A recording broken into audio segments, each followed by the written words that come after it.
블록체인계의 지극히 개인적이고 편파적인 방송, 업계의 내밀한 속내를 시원하게 파헤쳐드리는 순서입니다. 코인 생존 토크 실무자 회의 시작하도록 하겠습니다. 오늘도 치열한 코인판 선봉에서 열일하고 계신 세 분 모셨습니다. 비트소닉의 최선준 부대표, 플레타의 박승호 대표, 블록노드 커뮤니케이션즈 정윤성 팀장 세 분 모시고 이야기 나누겠습니다. 세 분 안녕하세요. 안녕하세요. 네, 어서 오세요. 자, 그럼 오늘 실무자 회의 주간 회의록 어떠한 안건들이 올라와 있는지 화면을 통해서 만나보도록 하겠습니다. 네, 암호화폐 상승세가 완화되면서 조정장에 진입했다는 분석이 나오고 있습니다. 비트코인은 상승분 반납에도 시총 점유율 65%에 육박했는데요. 알트코인의 시장 지배력이 약화됐다는 소식입니다. 제롬 파월 연준 의장이 하원 금융서비스위원회에 출석하면서 리브라는 당국이 제시한 몇 가지 우려 해소 전까지 출시를 허용해선 안 된다는 의견을 밝혔습니다. 삼성 갤럭시 S10은 결제, 게임, 맛집 정보 등 새로운 디앱 6종을 추가하면서 총 10종의 디앱을 탑재합니다. 삼성전자는 지속적으로 디앱을 확장할 것이라고 밝혔습니다. 두올산업은 빗썸 인수를 추진해온 BK그룹의 인수 공시를 했습니다. 빗썸 홀딩스는 당사와 체결된 계약은 없다고 전했습니다. 네, 오늘도 역시나 흥미로운 안건들이 전해졌는데 세 분은 어떤 이슈에 눈길을 가시는지 여쭤보도록 하겠습니다. 먼저 최선준 부대표님께 질문을 드릴게요. 오늘 이 흥미로운 네 가지 안건 중에서 어떤 이슈에 가장 눈길이 가셨을까요? 네, 아무래도 이 2018년에 참 암울했던 이 비트코인을 비롯한 여러 가지 암호화폐의 이 하락장 속에서 드디어 비트코인이 만불 시대를 넘어서 과연 얼만큼 오를 수 있느냐를 두고 여러 가지 기사들도 많이 나오고 전문가들도 여러 의견을 내고 있는 것 같습니다. 사실 이거에 대해서 한번 뭐 정확한 예측은 어렵더라도 같이 한번 얘기 나눠보면 좋을 것 같습니다. 네, 첫 번째 이슈, 비트코인의 시총 점유율이 65%가 육박하면서 이후의 향보에 대해서 가장 좀 관심이 가신다고 이야기를 해주셨고요. 자, 그러면 다음으로는 박승호 대표님께 질문을 드릴게요. 어떤 이슈에 눈길이 가셨을까요? 네, 저는 우선은 갤럭시 S10 디앱 6종 추가 탑재에 눈길이 가는데요. 우선은 이 갤럭시 S10에 디앱이 추가됐다는 내용보다는 이 내용이 시사해주는 시사점이 있다고 생각합니다. 그래서 지금 블록체인 생태계나 비즈니스가 좀 다변화되고 있다는 모습을 보여준다고 생각하고 있는 부분이 있습니다. 그래서 삼성 같은 경우는 실제 블록체인 메인넷이나 이런 게 아닌데도 디앱이라는 용어를 쓰면서 하는 걸 봐서는 채널 사업자, 이 암호화폐 생태계의 채널 사업자라는 또 다른 생태계로 나아가고 있는 것 같고요. 그 외에는 또 이번 주에 이제 차트나 아니면 투자자분들이 보셨겠지만은 비트코인 상승세가 꽤 가파릅니다. 그래서 등락폭이 있지만은 항상 그 등락폭에 다른 알트코인들보다도 비트코인의 등락 퍼센트율이 굉장히 높은 걸 보면서 관심을 좀 많이 가져야 된다는 생각이 들었습니다. 네, 박승호 대표님께서는 첫 번째로 갤럭시 S10 이슈 관련해서 세 번째 이슈에 눈길이 간다고 해주셨고요. 또 비트코인의 가파른 상승세와 더불어서 첫 번째 이슈 이야기 나누면 좋을 것 같다고 해주셨습니다. 자, 마지막으로 정윤성 팀장님께 여쭤볼게요. 네 가지 이슈 중에서 어떤 이슈에 눈길이 가셨을까요? 네, 앞서 두 분 얘기했던 것처럼 우선은 뭐 비트코인 가격이 올라가다 보니까 요즘 뭐 포털이나 뭐 뉴스 이런 데를 좀 보면 비트코인 가격에 대한 뉴스가 굉장히 많이 나오더라고요. 네. 그래서 주위에서도 이제 제가 이쪽 업계에 있는 걸 아니까 지금 비트코인 뭐 들어가도 되냐 이런 거를 물어보시는 많이 있더라고요. 그래서 일반인 분들도 그런 것들을 좀 좋아하시고 또 관심도 많이 있기 때문에 이런 부분 좀 얘기를 한번 좀 나눠봐도 좀 좋을 것 같고요.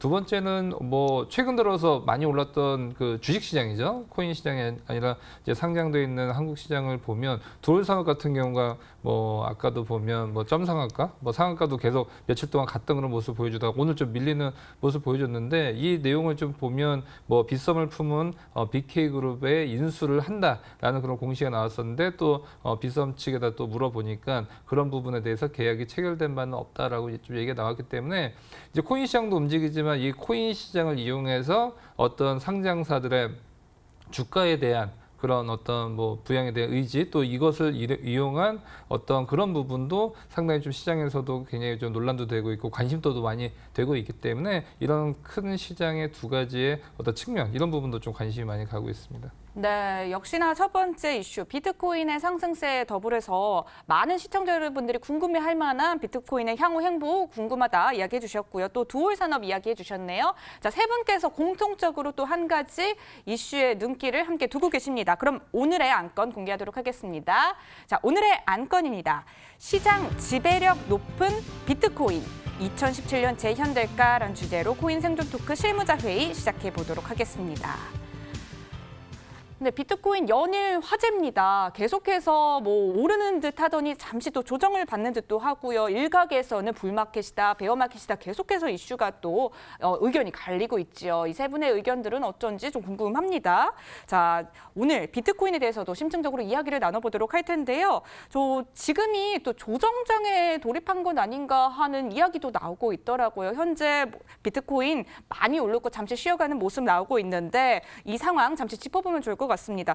최근에 비트코인 상황에 대해서 정윤성 팀장님께서 시장 흐름을 좀 짚어주시죠. 네, 우선은 뭐 최근 들어서 우선은 뭐 배어장이냐 이런 얘기도 나오고 있지만 사실은 지금 뭐 이평선 같은 그런 어떤 뭐 지지 라인을 보는 보조 지표들 같은 경우도 확실히 밀리는 부분은 아니기 때문에 뭐 일시적인 뭐 조정에 대한 모습을 보여주고 있다라고 볼 수는 있고요. 네. 우선 그동안 뭐 비트코인이 여타 다른 뭐 알트코인이라든지 이런 코인들 대비해서 상승세가 굉장히 크면서 코인 시장의 상승세를 계속적으로 이어지고 있다라고 볼 수가 있고요. 비트코인의 그런 움직임들을 계속 보면 사실은 지금 보면 12월 달부터 계속적으로 좀 보면 상승세를 계속 보여주면서 뭐 몇백만 원대까지 지금 떨어졌던 그런 비트코인이 지금 화면에 나오다시피 거의 뭐 1,380만 원 이 수준까지도 상당히 좀 올라갔었고요. 최고점 보면 뭐 1,500만 원대까지도 뚫어주는 모습을 보여줬는데 역시나 좀 시장이 가파르게 올라가고 뭐 이평선 대비해서 굉장히 조금 많이 뭐 일본 같은 경우 굉장히 좀 많이 올라가면서 이격도가 좀 벌어지면서 좀 차익 매물도 좀 나오고 있지만 또 그러면서 다시 또 상세를 보여주고 있는데 오늘 같은 경우는 5% 정도 밀리면서 비트코인이 밀리니까 다른 코인들도 상당히 밀리는데 좀 재밌는 사실은 비트코인이 뭐 10% 올라갈 때 다른 코인들 2, 3% 올라가다가 비트코인이 5% 빠질 때 다른 코인들은 10%씩 빠지니까 조금 올라갈 땐 비트코인이 더 잘 올라가고 빠질 때는 또 다른 코인이 더 많이 빠지는 그런 모습을 보여주면서 비트코인은 어떤 원탑에 그런 나아가는 그런 모습을 계속 보여주고 있는 것 같습니다. 네, 암호화폐 대장주 비트코인의 최근 시장 흐름 상황 짚어주셨는데요. 이 비트코인이 지난달 28일이었죠. 1,500만 원을 돌파하고 또 잠시 또 내림세를 걷다가 이번 6일부터 또 다시금 조금씩 오르더니 또 현재 좀 조정을 받고 있습니다. 이 시장 상황에 대해서 앞서 이야기해 주시기로는 정윤선 팀장님께서 베어마켓이라고 부르기에는 아니다. 지금 약간의 조정을 받는 것이다라고 이야기를 해주셨는데 이 의견 어떤지 좀 궁금합니다. 최선준 부대표님께서는 지금 상황이 베어마켓으로 접어든 것으로 보시는 의견이실까요? 참 일단 그 비트코인의 시세에 대해서 의견을 낸다라는 게 참 네. 조심스럽습니다.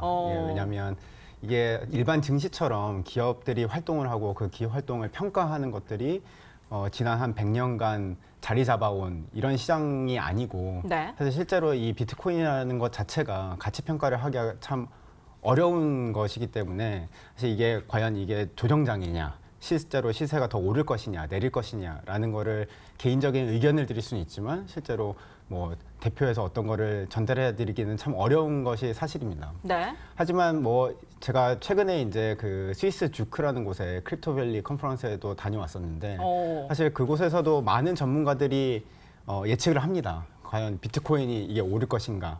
대부분의 사람들이 비트코인은 오를 것이다. 앞으로 이제 시작이고 이제 장밋빛 전망을 내놓는 전문가들이 상당히 많았는데 사실 근거를 따지고 보면 사실 특별하게 어떤 이유를 대거나 사실 뭐 어떤 것 때문에 오를 것이다라는 예측은 하지 못하는 것 같고요. 네. 그래서 제가 느끼기에는 최근에 이게 베어장이냐 아니면 뭐 불마켓이냐라는 거는 사실 실제로는 제 개인적인 의견으로는 베어마켓이 되었다라고 평가하기에는 너무 이 하락세가 짧았다고 보고요.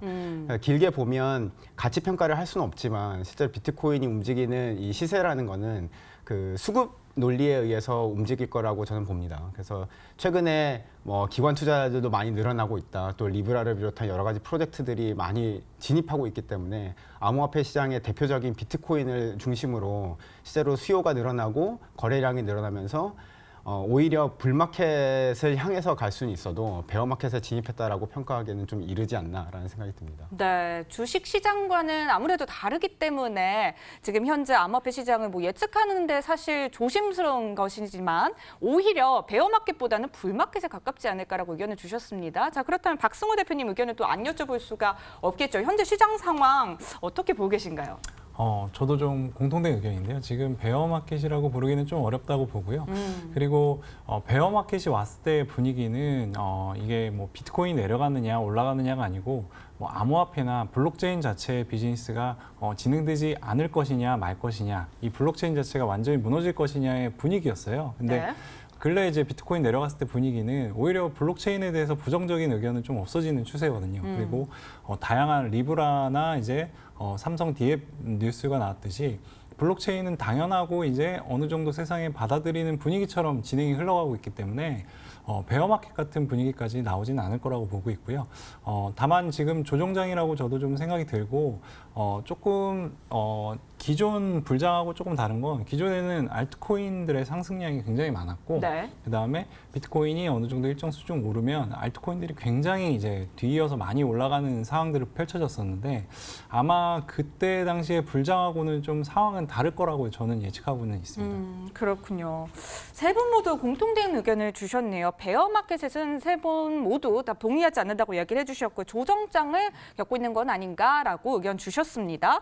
자, 그런데 최근 비트코인 이 흐름에서 좀 눈여겨볼 만한 게요. 시장 점유율이 65%의 가량을 육박했습니다. 이것이 갖는 의미는 무엇인지가 궁금한데 최선준 부대표님 보시기에 시장 점유율이 갖는 의미가 있을까요? 네, 사실 65%라고 하는 건 어마어마하게 높은 그렇죠. 시장 점유율이고요. 과거에 2017년에 불장이 왔을 때도 실제로 비트코인이 이 정도까지 올라갔다가 알트코인들에 의해서 시장 점유율이 내려오고 그것이 다시 올라가는 걸 반복하는 모습을 보였었는데 과연 이번의 상승세와 이 시장 점유율은 어떤 의미를 가질지 저도 잠깐 고민을 해보니 저는 오히려 이 시장 점유율이 내려가면서 알트코인이 대체하기보다는 과거의 경험을 바탕으로 알트코인보다 비트코인 중심으로 오히려 시장이 재편되는 그런 모습을 가져가지 않을까라는 생각이 들고요. 그래서 네. 비트코인이 65%보다 더 올라갈 것이냐 아니면 이 정도에서 유지할 것이냐라는 거는 좀 이견이 있겠지만 저는 65% 내외에서 비트코인이 점유율을 유지하면서 알트코인 중에서 일부 이제 좀 성공 궤도에 오른 알트코인 중심으로 다시 조금씩 가격이 올라가면서 시장 점유율을 뺏어올 수는 있지만 비트코인이 65% 내외에서 다시 내려가는 큰 폭으로 하락하는 모습은 보이지 않을 거라고 저는 보고 있습니다. 네, 알트코인보다 비트코인으로 조금씩 더 움직여가는 모습이 반영된 결과라고 보고 계시네요. 자, 그런데 이 65%가 상당한 수치란 말이에요. 근데 혹자는 또 이렇게 얘기를 합니다. 알트코인은 조만간 사라질 것이다. 이런 이야기도 들려오거든요. 이 의견에 대해서는 어떻게 생각을 하시는지 박승호 대표님 혹시 동의하시나요? 사라진다까지는 모르겠지만은 네. 저는 알트코인들이 오히려 베어마켓보다 더 힘들어질 수도 있다라고 생각을 좀 하고 있습니다. 그래서 지금 이제 비트코인의 지배력은 저는 조금 더 강화될 거라고 생각이 좀 들고 있고요. 그리고 이게 지금 현재 블록체인 산업의 지금 추세나 상황들을 보면은 뭐 초반에도 얘기했지만 삼성 디앱이라든지 리브라라든지라는 프로젝트가 나오면서 이전에 포커스 맞추고 있던 시장 판도가 좀 달라지고 있다고 생각이 들거든요.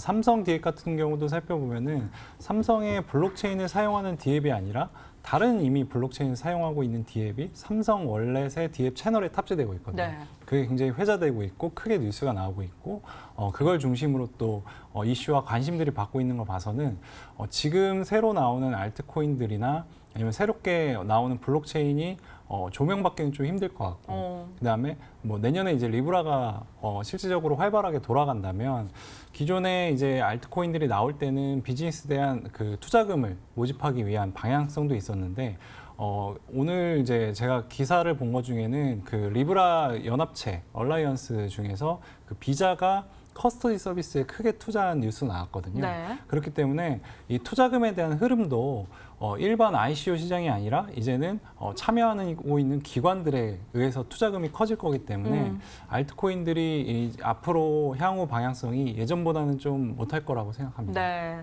시장의 판도, 즉 비즈니스 프레임이 달라지고 있다 이렇게도 봐주셨는데 박승호 대표님께서는 프로젝트를 또 하시는 입장에서 요즘 왠지 더 머릿속이 복잡해지시진 않았을까 또 이런 생각이 드는데 어떠신가요? 예, 머릿속이 좀 복잡한 부분도 있지만 오히려 방향성이 더 명확해지는 네. 부분도 있어요. 그래서 그 방향성으로 어떻게 진행을 할지에 대해서 굉장히 고민을 많이 하고 있고 결국에는 시장 프레임이 잡히고 있고 시장 판도가 흘러가는 모습이 있기 때문에 그 모습에 대해서 얼마나 잘 읽고 빠르게 대처하고 그 판에 같이 들어갈 수 있는 준비를 할 수 있을지가 굉장히 중요하고요. 네. 그리고 이제는 기술적인 부분도 중요하고 향후 미래에 대한 부분도 중요하지만 당장 지금 실질적으로 사용할 수 있고 그 암호화폐 투자자뿐만 아니라 그 기존 사람들한테도 다가설 수 있는 서비스나 아니면 내용이 필요한 부분이 있어서 그거에 대해서 저도 지금 고심하면서 준비를 하고 있습니다. 네, 그렇군요. 방향성을 또 설정해가는 과정이다 이렇게 얘기를 해주셨고요. 자, 이제 비트코인의 시장력이 강해지면서 또 이제 알트코인에 눈여겨보고 계신 분들은 또 고민이 많아지실 것 같거든요. 정윤섬 팀장님 보시기에는 알트코인들의 미래는 또 어떻게 될 것 같으세요? 알트코인 우선은 수가 너무 많죠. 네. 우선은 굉장히 좀 많이 나왔고 우후죽순 나왔는데 지금 이러다 보니까 아무래도 선별적인 작업은 계속적으로 될 가능성이 크다라고 보여지고요. 결국 알트코인이 탄생했던 이유가 여러 가지가 있는데 세 가지가 있죠. 처음에 이제 비트코인 같이 1세대 코인들 같은 경우는 은행권을 뭐 대체하겠다. 두 번째는 그것을 통해서 뭐 스마트 컨트랙트를 걸어서 여러 가지 만들겠다. 세 번째 같은 경우는 어떤 생태계를 만들어서 거기 안에서 유저들이 사용할 수 있는 그런 유틸리티 토큰에 대한 그런 부분도 많이 있는데 우선 대부분이 이제 세 번째에 대한 어떤 유틸리티성 그런 부분을 계속 하는데 대부분의 프로젝트 제가 또 뭐 일을 하면서 여러 가지 뭐 대표들도 만나보고 하지만 그 어떤 미래에 대한 뭐 성장성은 굉장히 좋게 되고 있지만 실제로 뭐 유저들도 상당히 좀 많이 뭐 얘기했던 것들과 좀 달라지는 그런 좀 약간 허황된 곳들 좀 많이 있었거든요. 그래서 실질적으로 이제 사업이 이제 진행이 되는 곳과 그렇지 않은 곳들의 어떤 차별화는 계속될 가능성이 있고 그러다 보면 이제 정말로 이제 좋은 프로젝트들과 그렇지 않은 프로젝트들의 선별이 되면서 오히려 시장에 숨기는 역할도 당분간은 진통이 있겠지만 장기적으로는 좀 좋은 모습을 보여줄 가능성이 좀 있겠다 싶은데 가장 중요한 거는 최근 들어서 보면 시장에서 도태되어 있는 뭐 프로젝트들 특히 알트코인들 같은 경우는 하루에 거래량이 뭐 10만 원도 안 되는 그런 코인들도 상당히 좀 많이 있거든요. 그래서 이게 비트코인 같이 거래량이 굉장히 많이 늘어나는 코인들과 그렇지 않은 코인들의 양극화 현상은 계속되지 않을까라고 생각을 합니다. 네, 알트코인들의 뭐 선별 작업이 이루어지면서 시장엔 오히려 순기능으로 작용할 수도 있을 것 같다라고 예측을 해주셨습니다. 자, 비트코인이 낙관론이 또 계속 나오고 있지요. 자, 그 이유 중에 하나가 또 기관 투자자들의 참여가 높아졌기 때문에 또 이 부분에 또 집중하고 있는 분들이 많은데요. 박승호 대표님 보시기에는 이 기관 투자자들이 입성을 하는 게 어떤 의미를 갖는다고 보시나요? 질적 성장에 도움이 될까요? 기관 투자자들이 입성하면 저는 질적 성장에 굉장히 도움이 된다고 생각을 하고요. 왜냐하면 기관 투자자들은 기존 기성 비즈니스, 기존에 이미 나가고 있는 비즈니스랑 접점을 제일 많이 갖고 있는 곳들입니다. 그래서 기관이 들어온다는 거는 블록체인이 기존 현재 서비스되고 있는 뭐 산업 분야나 사업에 사용될 가능성이 훨씬 더 높아진다는 얘기거든요. 그렇기 때문에 기관 투자자가 들어온다는 거는 굉장히 저는 질적 향상에 굉장히 빠른 속도감이 붙을 거라고 생각이 들고요. 네. 그리고 기존 기관들은 사업을 성장시키는 방법을 물론 블록체인 사업이나 암호화폐 사업은 사업 성장 속도나 방향이 다를 수는 있겠지만 사업을 어떻게 성장시키고 어떻게 진행해야 되는지에 대한 노하우와 경험들이 많은 부분들이 있기 때문에 네. 그 부분들이 조금 더 암호화폐나 블록체인 산업에 빠르게 적용될 거라고 생각합니다. 네, 기관 투자자들의 노하우와 경험이 있기 때문에 암호화폐 시장의 질적 성장을 분명히 견인할 것 같다 이렇게 얘기를 해주셨네요. 자, 그렇다면 과연 암호화폐 시장 앞으로도 좀 훈풍을 이어갈 수 있을지 2017년에 암호화폐 열풍이 재현될 것이다 이런 의견도 있는데 정윤선 팀장님 보시기엔 동의하시나요? 앞으로도 열풍이 이어갈까요? 근데 이게 저도 이제 오랫동안 이제 경험을 해보다 보니까 네. 리바이벌은 없더라고요. 그가 뭐냐면 앞으로 열풍이 나올 수 있는데 똑같이 재현되지는 않을 거다. 그렇게 네. 그래서 어떤 아직까지는 봤었을 때는 기존의 2017년도에는 처음 등장했기 때문에 정보도 없고 굉장히 오히려 모르는 주체에 대해서 시장을 열광을 하거든요. 다 오픈된 것보다 살짝 저희도 그러지 않습니까? 뭐 광고 모델 같은 게 살짝 가려져 있어야지 뭔가 상상의 나를 그렇죠. 펼치지. 이 시장이 다 오픈이 되면 거기서 돈이 더 나가고 투자율도 좀 뭐 열광하면서 시장에 붙지는 않거든요. 그래서 아직은 예전에 2017년도에는 제가 퇴근길에 지하철 타면 전부 다 업비트 다 열고 막 투자하는 걸 봤었거든요. 근데 아직까지는 뭐 그 정도의 열풍은 아니지만, 근데 한 가지 좀 긍정적으로 보는 거는 최근에 2017년도에 거래량을 보면 하루 비트코인 같은 경우가 뭐 한 3.17조 정도 됐던 것 같은데 최근으로 보면 한 17.7조. 상당히 좀 규모 자체가 상당히 좀 커졌는데 물론 뭐 어떤 자전에 대한 부분 또 허수적인 부분도 있겠지만 최근 들어서 이제 비트코인 자체적인 매매뿐만이 아니라 여러 가지 파생되는 서비스가 굉장히 좀 많이 나오고 있거든요. 뭐 파생 상품이라든지 이거를 기초 자산으로 했던 뭐 채권이라든지 이런 것들이 많이 나오다 보니까 어떤 질적인 성장을 통해서 어떤 그 17년도의 광풍 그런 것들보다는 상당히 좀 단계를 올려가는 그런 성장성 또 상승률을 보여주지 않을까 저는 그렇게 좀 보고 있습니다. 네, 성장을 하긴 하겠지만 2017년과는 다르게 단계적으로 성장하는 모습이 보이지 않을까 이렇게 기대를 한다고 이야기해 주셨습니다. 자, 그럼 오늘 이야기 나눈 안건에 대해서 세 분의 한 줄 평을 들어보도록 할게요. 먼저 최선준 부대표님께 여쭤볼게요. 한 줄 평 어떻게 내려주실 건가요? 네, 방금 정윤수 팀장님이 얘기해 주신 것처럼 네. 비트코인의 성장이 이제 방향성이 같다 하더라도 2017년과 같다 하더라도 그 방향성을 결정하는 굉장히 중요한 시점에 놓여 있다고 봅니다. 그래서 대체 자산으로 이게 인정을 받을 수 있는가? 실제로 뭐 한간에서는 이 디지털 자산이다, 디지털 금이다라고 표현을 하기도 하는데 이 비트코인의 가격의 움직임이 실제로 다른 뭐 미국의 환율이나 아니면 네. 금리의 움직임이나 사실 이런 것들과 코릴레이션을 이루어내면서 실제 비트코인의 가격을 뭐 내려가든 올라가든 그런 것들을 같이 견인할 수 있는 그런 하나의 대체 자산으로 인정받을 수 있는가에 대한 굉장히 중요한 시점이라고 보고요. 사실 그렇게 인정을 받기 위해서는 아직도 거래량이나 아니면 뭐 이 수급이 충분하다고 보지는 않습니다. 그렇기 때문에 앞으로의 1년, 2년이 굉장히 중요하다고 보고 실제로 비트코인이 대체 자산으로 인정받는 그날이 오기를 저도 굉장히 희망합니다. 네, 방향성을 결정하는 중요한 시점이라고 보고 계시고요. 박승우 대표님께도 질문 드릴게요. 한 줄 평 어떻게 내려주실 건가요? 네, 2017년도 그 불 같은 시장이랑은 상황이 많이 다를 거라고 좀 생각합니다. 그래서 물론 장은 좋아지는 거는 확실하다고 저는 느끼지만은 기존에 이제 코인들이 너무 많이 나와 있기 때문에 지난 겨울 시장보다는 더한 생존의 시간이 올 수도 있다고 생각합니다. 네, 지난 겨울보다 더한 생존의 시간이 올 것이다. 이렇게 이야기해 주셨고요. 마지막으로 정윤성 팀장님께도 여쭤볼게요. 한 줄 평 내려주시죠. 네, 1등만 기억하는 암호화폐 시장이라고 얘기하고 싶은데요. 아무래도 시장에서도 예전에는 좀 아쉬웠던 게 비트코인 올라가고 알트코인도 올라가고 다 같이 이제 동반 상승하는 모습을 보여주고 있는데 요즘 차별화가 굉장히 좀 심해지는 그런 장의 암호화폐 시장도 굉장히 좀 많이 있어서 암호화폐 외에도 2, 3등이 특색 있는 그런 1등을 위협할 수 있는 2등이 빨리 좀 나와서 시장이 좀 선순환되는 그런 모습도 보였으면 좋겠습니다. 네, 오늘 세 분과 함께 가감없는 토크 나눠봤습니다. 다음 주에 더 재미있는 주제로 찾아뵙도록 하겠습니다. 세 분 오늘 함께해 주셔서 고맙습니다.